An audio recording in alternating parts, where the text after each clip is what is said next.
I crateri, le ceneri, le colate di lava, le grotte di lava e la depressione della Valle del Bove fanno del Monte Etna una destinazione privilegiata e un importante centro di ricerca internazionale, con una lunga storia di influenza sulla vulcanologia, la geologia e altre discipline di scienza della Terra.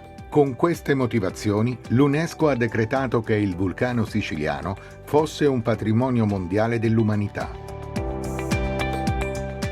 Oltre 40 comuni, 20 dei quali parte del Parco dell'Etna, rappresentano un unicum architettonico, storico, naturalistico e culturale.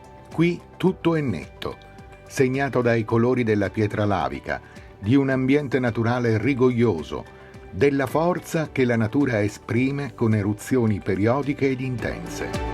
Sotto il segno di questi colori e dell'energia di un vulcano in attività, le peculiarità tipiche della cultura siciliana prendono forme uniche e particolarmente dirompenti. È come se la pietra lavica, oltre che permeare paesaggio e architettura, investisse con la sua forza i rituali religiosi, le attività artigianali, le preparazioni gastronomiche fino ad una delle più antiche ed identitarie bevande siciliane, il vino.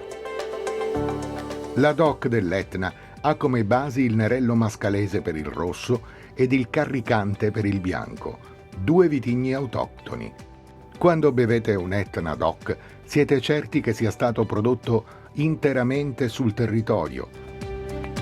Questi vini hanno delle caratteristiche uniche al mondo, figlie del mix irripetibile tra la latitudine africana, Catania è alla stessa latitudine della punta settentrionale della Tunisia, ed altezze di coltivazione che si spingono fino ai 1300 metri. L'Etna è dunque un vino fortemente identitario, prodotto e rappresentato da decine di case vitivinicole.